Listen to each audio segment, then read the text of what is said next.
Good morning. It's Tuesday, March 31st, and my devotional this morning was really neat because it weaved some really amazing things together.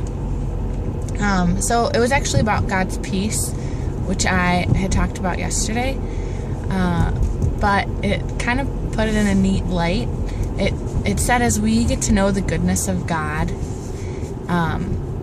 we are able to rejoice in that, and as we get to know Him more and more and know His character more and more, then we can have peace because we're confident in who He is and that He is for us, not against us.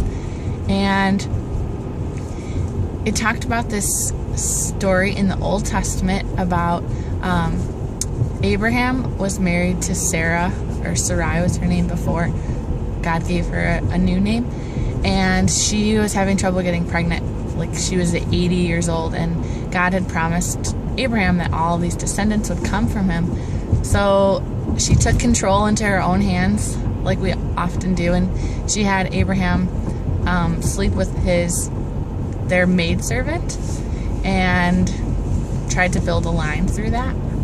And so Hagar, her maidservant, ended up getting pregnant, and Sarah was really jealous and upset, so she ended up, it says, mistreating her, so potentially hurting her, and Hagar ran away, and she was in the middle of nowhere, really, and an angel of the Lord came to her and talked to her about her son that was going to be born and all of these really neat things. And she said, "Wow, you are the God that sees me." And I just love that because God is the God that sees us too. And a lot of people say, like, why does He care about me? I'm one person. But He cared about Hagar's circumstances, and she was in the middle of nowhere, and she was a servant and wasn't really anything.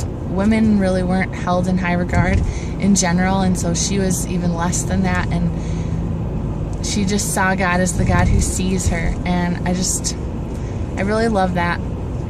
So I just pray that you would experience God in a way that you would know that He sees you. There's a Bible verse that says the Lord delights in the details of our lives, and so we can go to Him with even the silliest of things because He wants to be part of it, and He does care. So I just pray that you experience Him in that today. Have a wonderful Tuesday.